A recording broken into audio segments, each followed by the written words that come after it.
SHO है IG, mind you SHO है। तुमने मजाक कर रखा है ये इस मुल्क में। क्या है कि मैं पर्चा नहीं दर्ज करवा सकता? मैं अटॉर्नी जनरल पाकिस्तान रहा हूं, मेरी पर्चा एक ASI दर्ज करेगा। मेरा घर भी उतना ही मुकद्दस है जितना जिना हाउस है, जितना एक गरीब का झोंपड़ी है। क्या पाकिस्तान इसीलिए बना था कि हाइब्रिड सिस्टम यहां होगा? ओ भाई, लोगों के दिलों की धड़कन जो होती है फिर वो अपना आश्कार करती है। इस तरह से खुदारा बस कर दीजिएगा ये खेल तमाशा। जब से पाकिस्तान बना है हम यही खेल तमाशा देखते आ रहे हैं। मिलिट्री कोर्ट्स आइन के मुतसादिम है। ये पैरेलल जुडिशियल सिस्टम बनाने की ये एक जो है तरफ कदम रखा गया है जिसकी कोई आइन में गुंजाइश नहीं। मिलिट्री कोर्ट्स की जो इस वक्त तश्कील और उनके सामने सिविलियंस के मुकदमात और सिविलियंस के मामलात को की सुनवाई जो है उसको हमने चैलेंज किया है। और ये जो है हमारी नज़र में ये आइन से मुतसादिम है, ये बुनियादी हकूक़ के जो है मुनाफी है। बैनुल अक़वामी जो हमारे कन्वेंशंस के ताबे भी जो हम जिसके सिग्नेटरी हैं पाकिस्तान, उसकी भी ज़िद में ये जो है मिलिट्री ट्रायल्स हैं। और हमारी नज़र में किसी सिविलियंस का जो है वो ट्रायल मिलिट्री कोर्ट्स में नहीं हो सकता है। ये बदकिस्मती है कि 9 मई के जो हादसात हुए हैं, वाक़यात हुए हैं, जिसकी हम शदीद मज़म्मत करते हैं। अगरचे उसका शाखसाना कौन है, क्या ये गुल्लू भट्टों की अपनी क्रिएटेड अपनी फिगमेंट ऑफ इमेजिनेशन है, PTI को ख़त्म करने के लिए एक ऐसी साजिश और काविश की गई, या जो भी इसमें मुलव्वस है उस पर हमने बड़ी शिद्दत से जो है बार्स ने इजहार किया है कि उनको बिल्कुल कैफर किरदार तक पहुँचाया जाए। और किसी भी पाकिस्तान की मिल्कियत पर, किसी के घर पर, किसी के दफ्तर पर, किसी जो मिल्कियत जो है, एम्बुलेंस है, पुलिस वैन है, कोई भी जीप है या कोई बिल्डिंग है, उसकी तखरीबकारी, उसकी जो है तज़हीक, उसको जो है मुनहदम करना, उस पर हमला करना, वो एक संगीन मैं समझता हूँ जुर्म है जिसकी कोई गुंजाइश नहीं है कि उसमें कानून में कोई उसको जो है इस्तिस्ना दिया जाए। तो इसलिए इस बिना पर के कोई प्रेस कॉन्फ्रेंस कर ले तो वो मुस्तस्ना है, और जो प्रेस कॉन्फ्रेंस न करे उसको जो है पाबस हलासल कर लें। ये इस तरह के इम्तियाजी सलूक से भी हम समझते हैं कि ये भी कानून की तजलील और तज़हीक है और ये आइन से मावरा इक़दामात हैं। अब आइएगा कि क्या 9 मई के नीचे हमने सारा कुछ ही दफन कर देना है? क्या आइन को भी दफन कर देना है? क्या कानून को भी दफन कर देना है? क्या बुनियादी हकूक़ को भी हमने जो है मुनहदम कर देना है?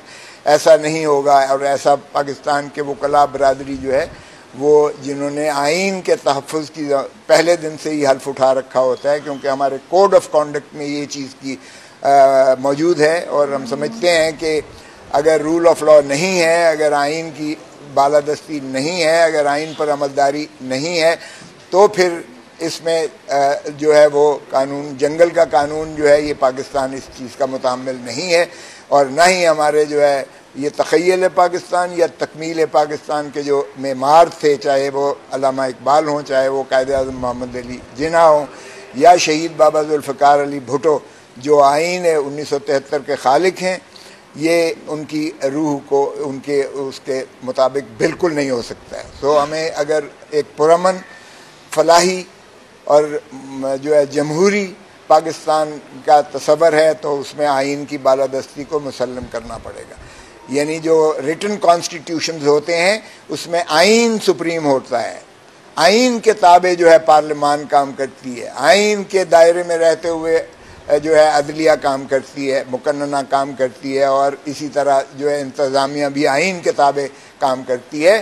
सो सुप्रीमेसी जो है वो आइन की है, न कि किसी इदारे की है। तमाम इदारे वो पाकिस्तान के आइन के ताबे काम करते हैं। तो हम समझते हैं कि ये यकीनन एक 9 मई का जो सानिया हुआ है उस पर, चाहे वो फ़ौजी इमलाक पर जो है कोर कमांडर हाउस पे की गई है या किसी भी उस पर की गई है, इसमें कानून हमारी जो है गुंजाइश बड़ा वाज़े रखता है। एंटी टेररिज्म अदालतें मौजूद हैं, एंटी टेररिस्ट कोर्ट्स और एंटी टेररिज्म एक्ट मौजूद है, जिसमें ये तमाम चीज़ों का अहाता जो है कानून करता है। और हमारे ताज़ीरात पाकिस्तान में भी ये तमाम जो जराइम हैं इनका इहाता करता है और उसको काबिल मुआखज़ा ठहराते हुए अदालतें मौजूद हैं जिन्हें हम सिविल कोर्ट्स कहते हैं। सो सिविलियंस का जो है ट्रायल और सिविलियंस की जो है सज़ा जज़ा वो हमेशा आर्टिकल 175(2) में वो अदालतों की जब तक हाई कोर्ट और सुप्रीम कोर्ट की supervisory jurisdiction, appellate jurisdiction, revisional jurisdiction, review jurisdiction, inherent jurisdiction के ताबे न हो वो अदलिया नहीं कहला सकती है। सो ये मिलिट्री कोर्ट का कॉन्सेप्ट जो है ये कोर्ट किसी ख़ास मखसूस यानी 1952 के एक्ट के तहत तो आप भले उसको कोर्ट कह दें, अदरवाइज ये ट्राइब्यूनल है। इसमें कोई जो है बहस तमहीज़ की भी गुंजाइश नहीं है। इसमें तो जो फैसला होता है वो एक लफ्ज़ पे होता है, गिल्टी नॉट गिल्टी। इसमें कोई जो है रीजनड कोई फैसला नहीं होता है कि अदालत ये अखज़ कर सके अपैलेट कोर्ट कि क्या एप्लीकेशन ऑफ माइंड, क्या इस पर गौर व खौज कानून के तकाजे और इंसाफ के मुताबिक इंसाफ के तकाज़ों को मलहूज रखते हुए किया गया है या नहीं है। ये तो जब आप एक ही लफ्ज़ गिल्टी का लफ्ज़ या नॉट गिल्टी का लफ्ज़ लिखेंगे तो ये किसी भी महज़ब मुआशरे और किसी भी महज़ब कानून के तहत इसको आप अदालत नहीं कह सकते हैं। तो इसलिए ये अदालत कहना भी, मिलिट्री कोर्ट कहना, ये मिसनोमर है। ये बुनियादी तौर पर एक किस्म की एडमिनिस्ट्रेटिव ट्राइब्यूनल है। अगर ये मिलिट्री कोर्ट जो है अपना मिलिट्री पर्सनल के हद तक जो है हो तो ठीक है, उसका जवाब जो है या ऑफिशियल सीक्रेसी एक्ट जो आता है उसमें भले कीजिएगा। आप अपना कोई आपका मिलिट्री पर्सनल कोई ऐसा जो है जुर्म करता है तो वो उसके दायरे में आता है। लेकिन अगर आप ये समझें कि एक सिविलियंस को भी पकड़ के आप जो है उसमें ट्राई कर सकते हैं, भले उसने हमला किसी जो है वो ऐसी तंसीब पे किया हो, कोर कमांडर्स हाउस पे किया हो, या कोर कमांडर हाउस हो या एक गरीब की झोंपड़ी हो, उतना ही तकद्दस है उसे। कानून में कोई इम्तियाज नहीं हो सकता है। मेरे घर पे अगर हमला हुआ है तो मैं कभी नहीं कहूँगा कि इसको मिलिट्री कोर्ट जो है ट्राई करे।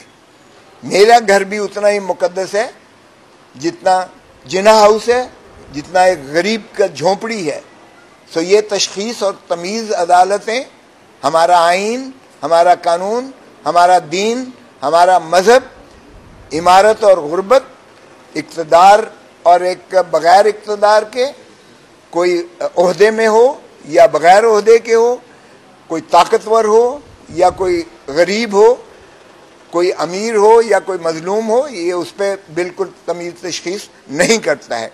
सो इसलिए ये काम बिल्कुल नहीं हो सकता है कि आप कुछ मनपसंद तो है आप उठा के उन्हें जो है मिलिट्री कोर्ट के पास सिविलियंस को भेज दें और जो प्रेस कॉन्फ्रेंस कर दे, भले वो FIR 96, 97, 98 जो कोर कमांडर हाउस पे हमले की FIR हैं बट 2023, भले उन्हीं में क्यों ना हो, वो तो जो है पवित्र हो जाता है। वो